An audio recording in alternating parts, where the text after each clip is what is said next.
सूदखोर समझते हैं इस बात का मतलब? सूदखोर मतलब ब्याज खाने वाला, यानी लोगों का खून चूस चूस कर उनके जो पैसे उनको वो ब्याज पे देता है, उसको 4 गुना 5 गुना फालतू बनाकर उनको ठगने वाला, लूटने वाला। ये ऐसे ही एक सूदखोर की कहानी है जिसने अपने लिए ये एक बिजनेस, एक व्यापार बना रखा था जिससे वो लोगों को ठगता था और अपना घर भरता था। तो क्या थी वो कहानी और कैसे किया उसने ये सब और क्या हुआ उसका अंजाम, ये सारा मैं इस कहानी में आपको बताऊंगा। और सुनिएगा बड़ा ध्यान से, बहुत ही अच्छी और बड़ी सुंदर और बड़ी प्यारी कहानी है। लेकिन कहानी सुनने से पहले प्लीज मेरा चैनल जरूर सब्सक्राइब करने की कोशिश कीजिएगा। बस आपसे एक सब्सक्राइबर की ही रिक्वेस्ट करता हूं कि आप मुझे सब्सक्राइब कर दीजिए। और कहानियों का क्या है वो तो मैं आपको एक अच्छी सुनाता ही हूं और सुनाता भी रहूंगा। तो सुनिए कहानी। एक गांव में एक सूदखोर रहता था। उसका पैसे का लेन ही देन था। वह था बड़ा दुष्ट। बेशक भूत प्रेत से साधारण लोग भय खाते थे, लेकिन उस जैसे दुष्ट को भय नहीं लगता। इस सूदखोर ने इसी गांव में एक गरीब औरत को कुछ कर दिया था। उस औरत के 6 बच्चे थे। उसके पति का अचानक देहांत हो गया था। जब वह अपने बच्चों को उनकी भूख मिटाने के लिए चावल का मांड भी नहीं दे पाई तो उसने मजबूर होकर उस सूदखोर से 30 रुपए का कर्ज ले लिया और इसके एवज में उसने अपना घर गिरवी रख दिया। दूसरे वर्ष भी वह कर्ज को चुका ना पाई, बल्कि 15 रुपए और उसने कर्ज ले लिया। सूदखोर ने उस कर्जों का ब्याज लगाया और फिर ब्याज पर भी ब्याज लगाया। इस तरह कर्ज की रकम 100 रुपए हो गई। उस औरत के घर की कीमत 100 रुपए से काफी ज्यादा पड़ती थी, लेकिन सूदखोर तो दुष्ट प्रकृति का था। उसने उसे डरा धमकाकर कर्ज के एवज में वह घर ही हड़पना चाहा। एक दिन वह सुबह सुबह अपने घर से इसी विचार से निकला। उसी समय उसे रास्ते में एक पिशाच यानी प्रेत दिखाई दिया। क्यों, किधर जा रहे हो?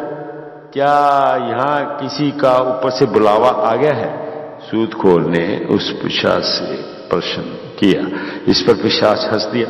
इस गांव में मेरा आगमन काफी दिनों के बाद हुआ है। यहीं कहीं भोजन करना चाहता हूं, पर तुम कहां जा रहे हो? सूदखोर ने उसे बताया कि वह एक औरत के घर पर कब्जा करने जा रहा है। फिर उसने यह भी बताया कि उस औरत ने कितना कर्ज लिया था और उस रकम पर कितना ब्याज बना और उस औरत ने कर्ज की रकम चुकाने में कैसे कोताही बरती। बाप रे बाप, अब 2 साल भी नहीं बीते और ब्याज की रकम असल से भी ज्यादा हो गई। तुम मानव हमें बेकार में भला बुरा कहते हो। तुम में तो एक से एक बढ़कर अफलातूनी है, पिशाच ने कहा। पिशाच की बात सुनकर सूदखोर को जरा भी गुस्सा नहीं आया। ऐसे ही वे दोनों आपस में बात करते हुए आगे बढ़ गए। तभी उन्होंने सुना कि कोई औरत अपनी झोपड़ी में अपने बेटे पर गुस्सा उतार रही है। अरे आलसी टट्टू, तुम्हें तो कोई पिशाच ही निकल लेता तो वो अच्छा होता। मैंने कहा ना था ना कि किवाड़ बंद कर लो, तुमने वह भी नहीं किया। अब देखो बिल्ली सारा दूध चट कर गई ना। सूदखोर के कानों में जब ये बात पड़ी तो उसने पिशाच से कहा, लो तुम्हारे भोजन का इंतजाम हो गया। वह औरत चाह रही है कि तुम उसके बेटे को निकल जाओ और अपनी भूख मिटाओ। पिशाच एक बार फिर हंसा और बोला, तुम तो वाकई अद्भुत हो। क्या मैं इतनी छोटी सी बात भी नहीं समझता? वह तो केवल अपने बेटे को डरा रही है, उसे भोजन के रूप में मेरे हवाले नहीं करना चाहती। अब वे दोनों कुछ और आगे बढ़े। एक जगह पति और पत्नी आपस में झगड़ रहे थे। तुम्हारे ये जैसी झगड़ालू औरत को पिशाच खा जाता तो अच्छा होता। सूदखोर को कहने के लिए एक और बात मिल गई। वह बोला, अब इस मौके का हाथ से मत जाने दो। चाहो तो दोनों को एक साथ खा सकते हो। लेकिन पिशाच ने उसकी बात काट दी। कहने लगा, वे तो सिर्फ एक दूसरे को गालियां दे रहे हैं। क्या मैं असली बात नहीं समझ सकता? शायद तुम्हारी समझ में ये बात नहीं आई। वे आगे बढ़ गए। कुछ दूर चलने के बाद उसी गरीब औरत का घर आ गया। सूदखोर ने अब उसका किवाड़ खटखटाया तो वह एकदम से बाहर आई और बोली, क्या बात है बेटा? सूदखोर तो बेशरम था ही, झट से बोला, कुछ नहीं अम्मा, तुम्हारे कर्ज की रकम वैसी की वैसी बनी हुई है।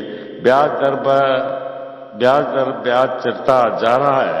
असल और ब्याज मिलाकर अब 100 रुपये हो गए हैं। वे 2 सालों में तुमने एक दरमड़ी भी नहीं चुकाई, पर चुकाओगी भी कैसे? चलो कर्ज की अदायगी में तुम अपना ये घर मुझे दे दो, बस हिसाब बराबर हो जाएगा। चलो अब ये घर तुरंत खाली करो और इसे मेरे हवाले कर दो। सूदखोर की बात सुनकर वह औरत गुस्से में तमा गई और उसी गुस्से में बोली, अरे बेहया, तुम्हें तो रत्ती भर भी शर्म नहीं।